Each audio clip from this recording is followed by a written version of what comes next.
Très chers compatriotes, le mardi 29 septembre à 10h30, Merveille Banzozila a été publiquement enlevée par un détachement de la gendarmerie nationale alors qu'elle vaquait à ses occupations. Elle vendait de l'eau dans un marché d'un cahier pour subvenir à ses besoins. Sans défense, elle a été malmenée, brutalisée, torturée et, nous n'en doutons guère, violée par une bande de vandales, de bandits, de criminels, de prédateurs sexuels sans cœur. Incapable de marcher, Merveille a été renvoyée chez elle vers 21h à bord d'un taxi avant de succomber le lendemain des suites des sévices qu'elle a subis dans les locaux de la gendarmerie nationale. Ce casus belli a créé l'effroi, a provoqué la révolte légitime des populations de Kayi, qui ont promptement déposé le corps de leur sœur dans les locaux de la gendarmerie. Il n'est pas ici inutile de rappeler que des actes de barbarie, que des homicides similaires ont eu lieu dans le cadre de la gestion du Covid-19 à Dolisie et à Pointe-Noire. Les populations d'un Kayi et celles du Congo tout entier ont le droit de manifester.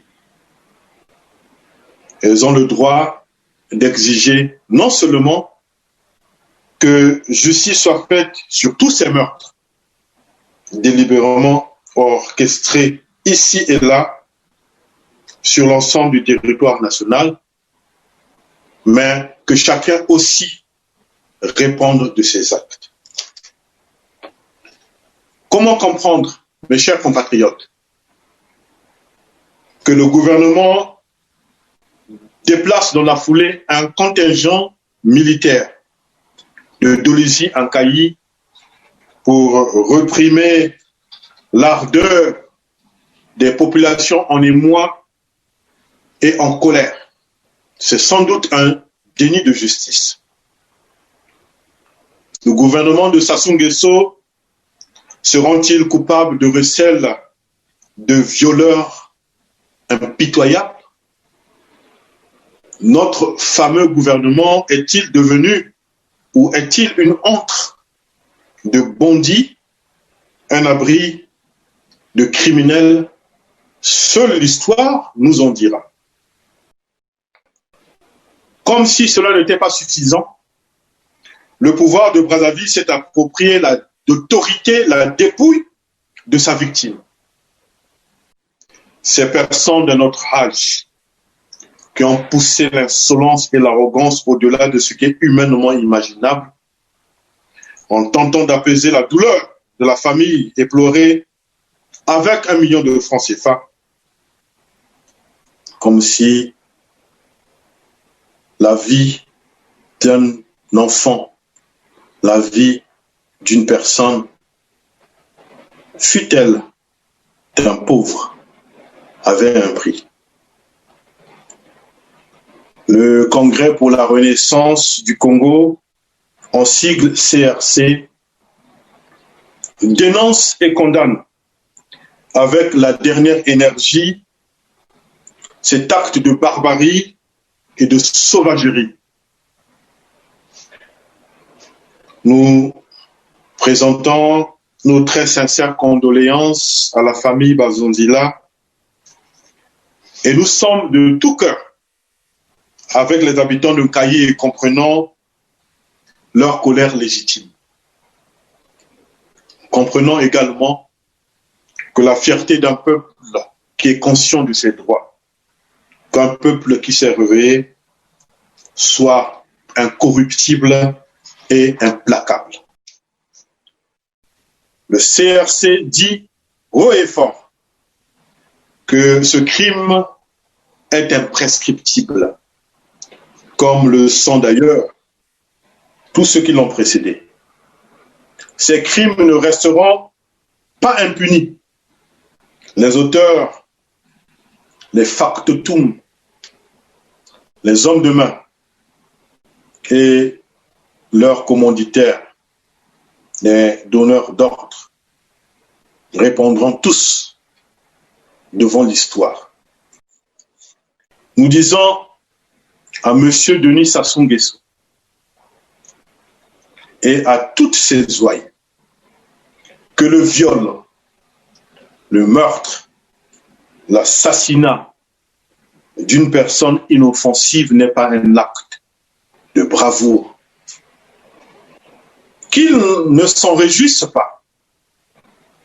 C'est un acte de lâcheté. C'est une honte pour la République. Aucun homme, aucune femme ne peut indéfiniment abuser impunément d'un peuple. Tôt ou tard, il vient un temps où le peuple ne peut endurer davantage le dard brûlant de l'oppression. Et semble-t-il, le temps est venu pour les Congolais d'exprimer leur ras-le-bol.